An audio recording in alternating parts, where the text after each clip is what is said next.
its way out. And that's why it's so important, as it does collapse, for many different reasons it's collapsing. Just the sheer weight of technology taking over people's jobs. People won't have the money and the purchasing power to buy the goods turned out. That's the end of the system right there, as automation progresses. And it will progress because it's cheaper for corporations to do that. The internet, if we lose the internet, we're dead.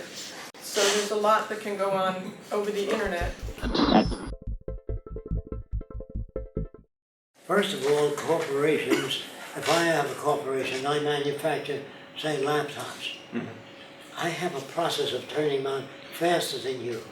If I share it with your company, I lose my competitive edge.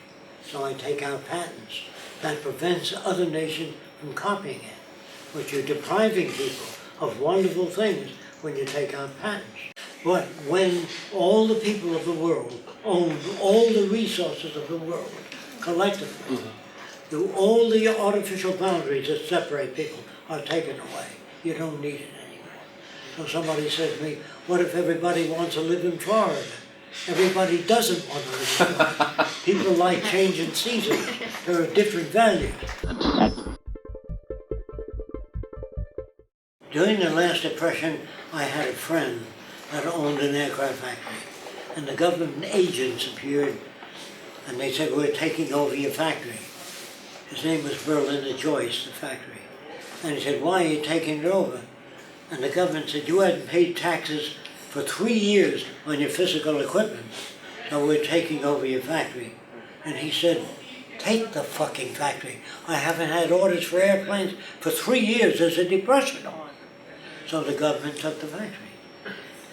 We are moving in that direction. Chevrolet failed, and we bailed them out. The banks failed in America, and we bailed them out with public funds, which were sending kids to school, buying lunch for poor kids. We took that money and gave it to the same people that produced the problems, because the corruption of government is enormous. The United States won't even make the history books of the future. It's such a corrupt country. But that goes for all countries. They're all basically corrupt. So the way I changed the Klan is not through any magic. I befriended the leader. So I said, you mind if I bring some equipment with me? He said, anything you want, Jacques. So I projected a picture of a man on the wall, on the screen. I said, Lou, tell us all about that guy.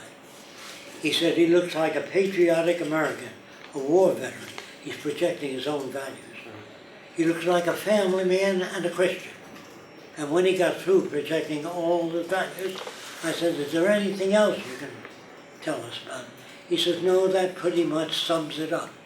So I pulled the bottom of the picture out, which I got in the post office, wanted by the FBI for subversive action against the United States. He called him a patriot, a war hero. Now these 32 members of the Klan were laughing at Lou for the first time. So I said, so he goofed up this time. We all goof up occasionally. That's defending Lou. Then I played a record, and it's about a guy talking in Oxford English about aeronautics. So Lou says, you sound like a smart guy. I'd say a skinny white man with a bald head and thick eyeglasses.